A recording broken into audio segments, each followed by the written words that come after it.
Hello and welcome everybody to our YouTube channel Study Up with Rishi. Guys, this is daily current affairs series of 2020.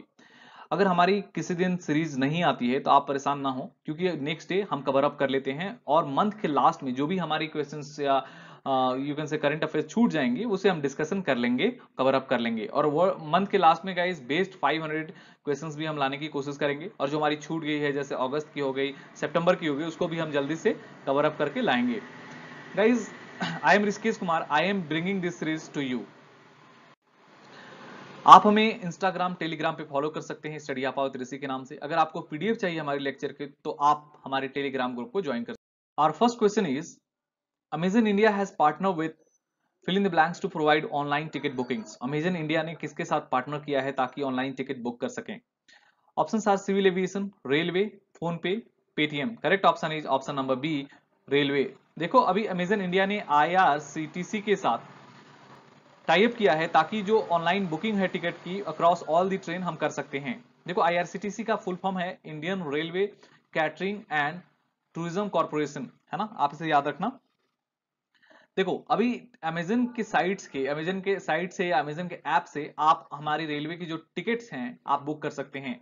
देखो, जो पहले इनके customer होंगे, जो अगर आप पहली बार टिकट बुक कर रहे होंगे तो आपको 10% का डिस्काउंट मिलेगा। अगर आप इनके प्राइम मेंबर हैं, अमेजन प्राइम के मेंबर हैं, तो आपको 12% का डिस्काउंट मिल सकता है। गाइज देखो, अमेजन का जो पे करना होगा वो अमेजन पे के थ्रू कर सकते हैं, या फिर आप अमेजन आईसीआईसीआई क्रेडिट कार्ड के थ्रू आप पे कर सकते हैं।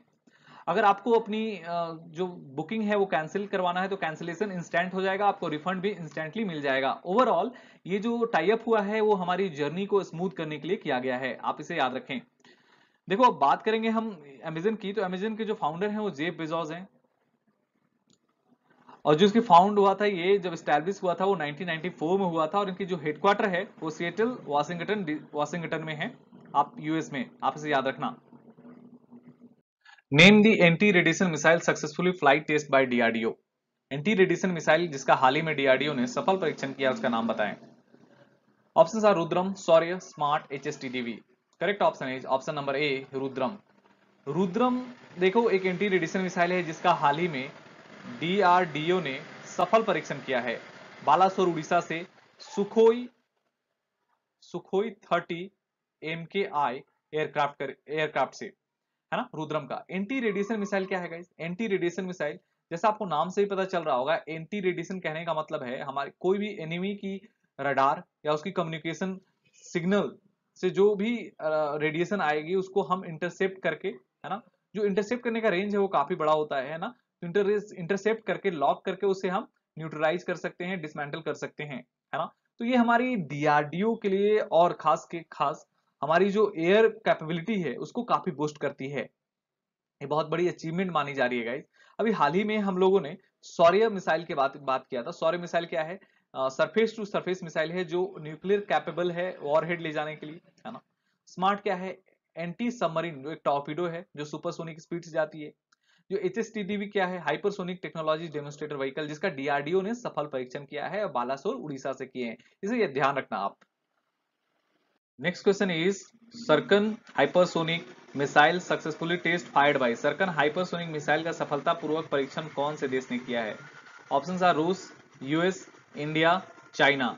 Correct option is option number A, रूस के द्वारा। देखो, रूस के द्वारा ये सर्कन हाइपरसोनिक मिसाइल का सफल परीक्षण किया गया है। कहां से किया गया है? एडमिरल गोर्स्को फ्रिगेट जो व्हाइट सी में है, वहां से इसका सफल परीक्षण किया गया है। ये कैसा है? Anti ship hypersonic cruise missile है ना, anti ship hypersonic cruise missile, आपसे याद रखना। जो इसकी स्पीड है वो मैक 8 है। मैक 8, मैक क्या होता है? मैक देखो, साउंड मेजर करने का एक यू कैन से यूनिट है। जैसे ये मैक 8 कहने का मतलब जो साउंड का स्पीड है उसका 8 टाइम्स ज्यादा है, स्पीड है इस मिसाइल का, है ना। मैक कब आता है? जब आप रेशियो निकालते हो speed of object by speed of sound, तब मैक आता है, आप इसे ध्यान रखना। अब रसिया की बात करेंगे, वहां उनके जो प्रेसिडेंट है वो व्लादिमीर पुतिन है। कैपिटल कहाँ है? मॉस्को है। और जो उनकी करेंसी है वो रशियन रूबल है। We celebrate world cotton day on. विश्व कपास दिवस हम कब मनाते हैं? 7 October, 8 October, 9 October, 1 October. Correct option is option number A, 7 October. 7 अक्टूबर को हम विश्व कपास दिवस के रूप में मनाते हैं। देखो, इसकी शुरुआत जो हुई थी WTO के द्वारा किया गया था, वो 7 अक्टूबर 2019 से, है ना। ताकि हम जो कॉटन जो हमारी ग्लोबल कमोडिटी है उसको रिकॉग्नाइज करने के लिए, उसकी इंपॉर्टेंस समझने के लिए सेलिब्रेट करना शुरू किए थे। देखो WTO की बात करेंगे, वर्ल्ड ट्रेड ऑर्गेनाइजेशन, है ना, जो इसकी फाउंडेशन हुई थी गाइज वो हुआ था 1 जनवरी 1995 में, और इनकी जो हेडक्वार्टर है वो जिनेवा है, स्विट्जरलैंड में, और जिनके डायरेक्टर हैं वो रॉबर्ट अजेवेदा हैं, है ना, आप इसे देख लेना, याद रखना। अब बात करेंगे, अगर हम जैसे ही कॉटन की बात करते हैं तो C4 कंट्रीज की बात करना हम भूलेंगे नहीं। C4 कंट्रीज क्या है? Carbon 4 countries. कार्बन 4 कंट्रीज कौन से हैं गाइज? ये अफ्रीकन कंट्रीज हैं, इनकी नाम है बेनिन, बुर्किना फासो, चैद और माली, है ना। ये जो सारी कंट्रीज हैं ये अफ्रीकन कंट्रीज हैं। अब देखो हम बात करेंगे इंडिया की। अभी हमारी जो टेक्सटाइल मिनिस्टर हैं वो स्मृति ईरानी, उन्होंने हाल ही में जो हमारी जो कॉटन है उसका नेमिंग कर दिया है कस्तूरी कॉटन के रूप में। अब इसका रीनेम हो गया है, हमारी कॉटन को किस नाम से जाना जाएगा? कस्तूरी कॉटन के रूप से जाना जाएगा। इंडिया सेकेंड लार्जेस्ट प्रोड्यूसर है कॉटन का, आप देख लेना अभी के डेटा को क्या है अभी करंट में, अभी की बात करेंगे। लेकिन जो कंज्यूमर है गाइज वो वर्ल्ड्स लार्जेस्ट कंज्यूमर है ना। मैक्सिमम जो कॉटन का प्रोडक्शन होता है वो यूएस, चाइना और इंडिया के थ्रू ही होता है। अब देखो, अभी वर्ल्ड कॉटन डे की बात करेंगे तो चेयरमैन कौन है? हमारे मैनेजिंग डायरेक्टर हैं जो कॉटन कॉर्पोरेशन ऑफ इंडिया के, वो है प्रदीप कुमार अग्रवाल, है ना, प्रदीप कुमार अग्रवाल, और इसके हेडक्वार्टर है वो मुंबई में है। World Bank expected India GDP to contract by in financial 2021। World Bank के अनुसार 2021 के वित्त वर्ष में भारत की जीडीपी कितने प्रतिशत तक सिकुड़ जाएगी? Options are 9.6%, 9.2%, 8.9%, 8.5%। Correct option is option number A 9.6%। जो हमारी अभी जो जीडीपी है वो लगभग 9.6% से कॉन्ट्रैक्ट हो जाएगी, ये वर्ल्ड बैंक का फोरकास्ट है। देखो वर्ल्ड बैंक ने हाल ही में अभी एक रिलीज किया था साउथ एशिया इकोनॉमिक फोकस करके, एक रिलीज किया था जिसमें उन्होंने ऐसे एक्सपेक्टेशन किया था कि 7.7% तक एशियन इकोनॉमी क्या है, साउथ एशियन इकोनॉमी क्या हो जाएगी, कॉन्ट्रैक्ट कर जाएगी। देखो अभी तक हम लोग साउथ एशियन इकोनॉमी सबसे फास्टेस्ट ग्रोइंग इकोनॉमी थी, जो हमारे लिए काफी बड़ी सेटबैक है। वर्ल्ड बैंक की बात करेंगे, वो जुलाई 1944 में स्टैब्लिशमेंट हुआ। इनकी हेडक्वार्टर वॉशिंगटन डीसी में है जो यूएस में है ना। इनके जो प्रेसिडेंट है डेविड आर मालपास, है ना, डेविड आर मालपास हैं, आप इसे याद रखना। अंशुला कांत, है ना, अंशुला कांत जो इनके कौन है?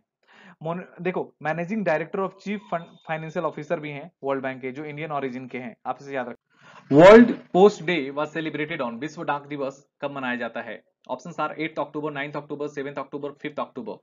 Correct option is option number B 9 October. देखो 9 अक्टूबर को हम विश्व डाक दिवस के रूप में मनाते हैं, है ना।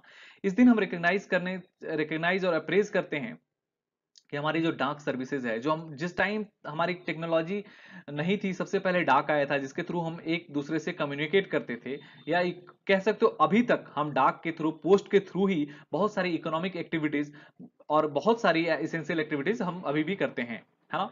तो इस दिन को कॉमेमोरेट करते हैं, सेलिब्रेट करते हैं हम याद करने के लिए हमारी डाक सर्विस। ड्यूरिंग कोविड-19 के टाइम में हमारी पोस्टल सर्विसेज काफी एक्टिव रही, और इस दिन को हम सेलिब्रेट करते हैं यूपीयू, यूनिवर्सल पोस्टल यूनियन, है ना, जिसको 1874 में फाउंड किया गया था बर्न स्विट्जरलैंड में, उसके दिन को भी कॉमेमोरेट करने के लिए करते हैं, है ना।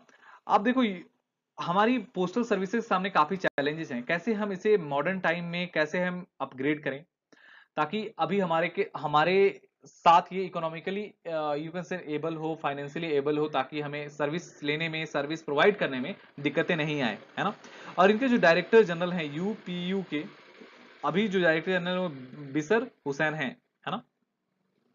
तो हम इसे रिकॉग्नाइज करने के लिए वर्ल्ड पोस्ट डे सेलिब्रेट करते हैं 9 अक्टूबर को, आप याद रखना। 8 अक्टूबर को एयर फोर्स डे मनाते हैं, 7 अक्टूबर को हम क्या मनाते हैं, सॉरी, ये कॉटन डे, और 5 अक्टूबर को गाइज हम सेलिब्रेट करते हैं एज अ हैबिटेट डे, है ना, वर्ल्ड हैबिटेट डे। देखो Startup India Showcase launched by which department? Startup India Showcase किस डिपार्टमेंट के द्वारा लॉन्च किया गया या लाया गया? देखो options are DPIIT, FSSI, National Informatics Centre, Ministry of Consumer Affairs. Correct option is option number A DPIIT. देखो गवर्नमेंट ऑफ इंडिया डीपीआईआईटी के through Startups India Showcase launch किया गया। ये डीपीआईआईटी क्या है, इसकी फुल फॉर्म के बारे में जाने। Department for promotion of industry and internal trade. Department for promotion of industry and internal trade की बात करता है डीपीआईआईटी। इन्होंने अभी स्टार्टअप इंडिया शोकेस लॉन्च किया है। इसमें क्या होगा, आत्मनिर्भर भारत जब से इनिशिएटिव लॉन्च हुआ है तब से हमारे यहाँ जो छोटे छोटे स्टार्टअप हैं उनको मोटिवेशन प्रोवाइड करने के लिए, उनके उनको प्लेटफॉर्म प्रोवाइड करने के लिए, उनको जो यू कैन से फाइनेंस करने के लिए एक ये इनिशिएटिव है ना। देखो इसमें क्या होगा, जो बेस्ड स्टार्टअप्स होंगे उनको पिकअप किया जाएगा और उनको एक प्लेटफॉर्म दिया जाएगा जहां पे उनको फंडिंग भी मिलेगा और उनको एक तरह से कह सकते हो आत्मनिर्भर भारत बनने की ओर हम बढ़ रहे हैं, है ना, इसके थ्रू। और डिजिटल इंडिया का भी सपना साकार हो रहा है इसके थ्रू। देखो ये हमारे स्टार्टअप इंडिया शोकेस में जो होगा वो कौन कौन से डिपार्टमेंट्स होंगे, जैसे फिनटेक हो सकता है, इंटरप्राइज से रिलेटेड स्टार्टअप्स हो सकते हैं, टेक से रिलेटेड, टेक्नोलॉजी से रिलेटेड जो हो सकते हैं, सोशल इंपैक्ट से रिलेटेड हमारे स्टार्टअप्स हो सकते हैं, हेल्थ टेक से हो सकते हैं, एजुकेशन टेक से हो सकते हैं, अमॉन्ग सारे, है ना। जितने मैंने डिस्कशन किया इनमें से बेस्ट को चुना जाएगा अपने अपने सेक्टर से, और इनको सरकार फंडिंग भी प्रोवाइड करेगी और इनको एक प्लेटफॉर्म दिया जाएगा। लेकिन इनकी जो यू कैन से सिलेक्शन होगी वो काफी यू कैन से स्क्रीनिंग होगी, इनके वैल्यूएशन राउंड होगा, उसके बाद इन्हें सेलेक्ट किया जाएगा और इन्हें अपनी जो प्लेटफॉर्म होगी वहां पे वीडियोस और पीडीएफ के फॉर्म में इन्हें अपना जो पहचान बताना होगा। जो भी minister of commerce and industry कौन है guys, Piyush Goyal. You just have to. Digital Seva Setu launch by which state, digital Seva Setu किस राज्य के द्वारा लॉन्च किया गया। ऑप्शन सर Gujarat, Madhya Pradesh, Uttar Pradesh, Uttarakhand. Correct option is option number A Gujarat. देखो गुजरात राज्य सरकार ने अभी डिजिटल सेवा सेतु लॉन्च किया है। इसके थ्रू क्या है, ऑप्टिमम यूटिलाइजेशन ऑफ टेक्नोलॉजी होगी, ऑप्टिमम यूटिलाइजेशन ऑफ टेक्नोलॉजी की बात करेंगे। देखो ऑप्टिमम यूटिलाइजेशन टेक्नोलॉजी कैसे यूज करेंगे, देखो इनकी जितनी भी ग्राम पंचायत हैं वहां ऑप्टिकल फाइबर के थ्रू ये हर ग्राम पंचायत को नेट कनेक्शन से जोड़ेंगी। जो जो सेंटर पॉइंट होगा वो इनकी स्टेट होगी, सॉरी कैपिटल होगी, जहां से सारे ग्राम पंचायत जुड़े रहेंगे। और जितने भी वेलफेयर स्कीम्स हैं, है ना, वो ग्राम पंचायत तक पहुंचेगा, है ना। वहीं पे ई ग्राम बनाने की कोशिश की गई है ना। ई ग्राम बनाने की मतलब कहने का मतलब जो वहां के लोग होंगे वहां उन्हें शहर आने की जरूरत नहीं, वो घर में ही अपने पंचायत में रहकर ही, है ना, ये सारी स्कीम्स के बारे में उनकी नॉलेज इंफॉर्मेशन ले सकते हैं, उनका फायदा उठा सकते हैं। तो ये बहुत अच्छी इनिशिएटिव है, बहुत अप्रेज करने की बात है, क्योंकि हमारी बोला जाता है कि हमारी जो इंडिया है वो गांव में ही बसती है। तो इस तरह से ये किसके अंदर किया जा रहा है, ये भारत नेट प्रोजेक्ट के अंदर भी किया जा रहा है। आप इसे याद रखना, पूछा जा सकता है, भारत नेट प्रोजेक्ट के अंदर ये डिजिटल सेवा सेतु का शुभारंभ किया गया। और जो गुजरात के जो सीएम है वो विजय रूपानी है और जो उनके गवर्नर हैं आचार्य देवव्रत हैं। देखो अभी हाल ही में export preparedness index NITI Aayog के द्वारा लाया गया था, है ना, नीति आयोग के द्वारा लाया गया था एक्सपोर्ट प्रिपेयर्डनेस इंडेक्स। उसमें गुजरात ने टॉप किया है, महाराष्ट्र ने सेकंड किया है और तमिलनाडु ने थर्ड किया है ना। आप इसे याद रखना, ये काफी इंपॉर्टेंट है। PD Baghela appointed as a new chairman of, PD Baghela को नया चेयरमैन के रूप में नियुक्त किया गया है try, SBI, railway board, RBI deputy governor. Correct option is option number A try. Try क्या है guys, telecom regulatory of India की बात करेंगे। अभी पीडी बघेला को टेलीकॉम रेगुलेटरी ऑफ इंडिया का चेयरमैन नियुक्त किया गया है। और देखो टीआरआई की बात करेंगे ना, ट्राई की, ये 20 फरवरी 1997 में से स्टैब्लिशमेंट हुआ। इसका जो हेडक्वार्टर है न्यू दिल्ली में है। World Migratory Bird Day was celebrated on, विश्व प्रवासी पक्षी दिवस कब मनाया जाता है। Options are 5 October, 7 October, 8 October, 9 October. Correct option is none of this, है ना, क्योंकि 5 अक्टूबर को भी celebrate it as a World Habitat Day, 7 October World cotton Day, 8 October World Air Force Day, 9 October World Postal Day. Correct option is 10 October. 10 अक्टूबर को हम मनाते हैं world Migratory Bird day, है ना, बर्ड डे।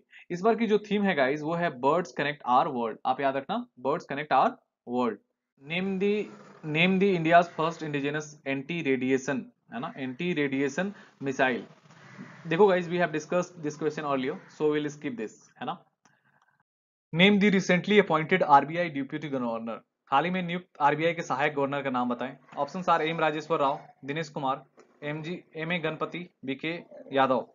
देखो एम राजेश्वर राव को अभी हाल ही में जो आरबीआई के सहायक गवर्नर के रूप में नियुक्त किया गया है। देखो आरबीआई के सहायक गवर्नर कितने होते हैं गाइस, डिप्टी गवर्नर्स कितने होते हैं, 4 होते हैं। पहले से कौन कौन है, MD Patra, BK BK Kanungo और एम के जैन, है ना। एम के जैन ये पहले से 3 थे और चौथे हैं एम राजेश्वर राव। हम बात करेंगे कि जो आरबीआई का भी जो गवर्नर है वो कौन है, शशिकांत दास। कौन से नंबर के हैं, 25 नंबर के ये हमारे गवर्नर हैं, है ना। हेडक्वार्टर कहाँ है आरबीआई का? मुंबई में। इसकी फाउंडेशन कब हुई थी? 1 अप्रैल, है ना, 1935 को हुआ था। 1 अप्रैल 1935 को हुआ था कोलकाता में, है ना। अभी जो हेडक्वार्टर इनका कहाँ पे है? मुंबई में, यहाँ पे याद रखना। Nobel Peace Prize of 2020 won by, 2020 का नोबेल शांति पुरस्कार, 2020 का नोबेल शांति पुरस्कार किसे मिला है? WFP, WHO, WTO, World Bank. Correct option is option number A, WFP, World Food Programme, है ना। वर्ल्ड फूड प्रोग्राम को मिला है। देखो ये यूएन की ही एक विंग है जो लगातार काम कर रही है, फूड प्रोवाइड कर रही है हंगरी, यू कैन से, जहां पे फूड की स्कार्सिटी है ना। देखो ये इनकी मेन जो गोल है गाइस, वो क्या है? हंगर को इरेडिकेट कर देना। जैसे हमारी यूएन की भी सस्टेनेबल गोल के अंदर आता है कि 2030 तक यूनाइटेड नेशन का ये गोल है कि वर्ल्ड वाइड ये हंगर को इरेडिकेट कर देना चाहते हैं। इसके लिए विंग काफी इंपॉर्टेंट है। इन्होंने पीडीएस, पब्लिक डिस्ट्रीब्यूशन सिस्टम में काफी अच्छा वर्क किया है। इन्होंने राइस एटीएम और एटीएम राइस जैसे नए इनिशिएटिव को लाया है ना। इनकी इंसेप्शन 1961 में हुई है और 1963 से ये इंडिया में भी काम कर रहे हैं, और वर्ल्ड वाइड जैसे अफ्रीकन कंट्री जहां पे हंगर की सबसे ज्यादा प्रॉब्लम है, वहां पे ये लगातार काम कर रहे हैं, है ना। तो इनकी काफी बड़ी एक अहम रोल है हंगर को इरेडिकेट करने में, इसलिए इन्हें नोबेल पीस प्राइज ऑफ 2020 मिला है। अब इंडियन पर्सपेक्टिव से बात करेंगे तो 1979 की बात करेंगे। 1979 में मदर टेरेसा को वर्ल्ड नोबेल पीस प्राइज मिला था, है ना। उसके बाद 2014 में कैलाश सत्यार्थी को, है ना, मलाला यूसुफजई के साथ मिला। आप इसे याद रखें, काफी इंपॉर्टेंट हो जाता है। इंडियन पर्सपेक्टिव से क्वेश्चन पूछा जा सकता है कि कब मिला और किसे मिला। तो वो वर्ल्ड पीस प्राइज दो लोगों को मिला है हमारे यहाँ। मदर टेरेसा, जैसे मदर टेरेसा हमारी नहीं थी लेकिन काफी दिनों से रह रही थी, क्योंकि मदर टेरेसा का जो जन्म हुआ था वो मैसिडोनिया में हुआ था, आप इसे याद रखना। Thank you guys, if you are liking our videos please do share, subscribe and like. अगर आपको हमारी वीडियोस पसंद आ रही है तो आप हमारे ग्रुप को ज्वाइन कर सकते हैं, आप पीडीएफ वहां से ले सकते हैं और अपने दोस्तों तक आप इसे शेयर करें गाइज। कोई भी स्टडी ग्रुप है जहां किसी को जरूरत है, आप उसे ये वीडियो तक पहुंचाएं। आपकी ये छोटी सी इनिशिएटिव हमें काफी मोटिवेशन प्रोवाइड करती है और हमें इंस्पायर करती है अच्छे से अच्छे कंटेंट आपके तक लाने के लिए। थैंक यू गाइज एंड जय हिंद।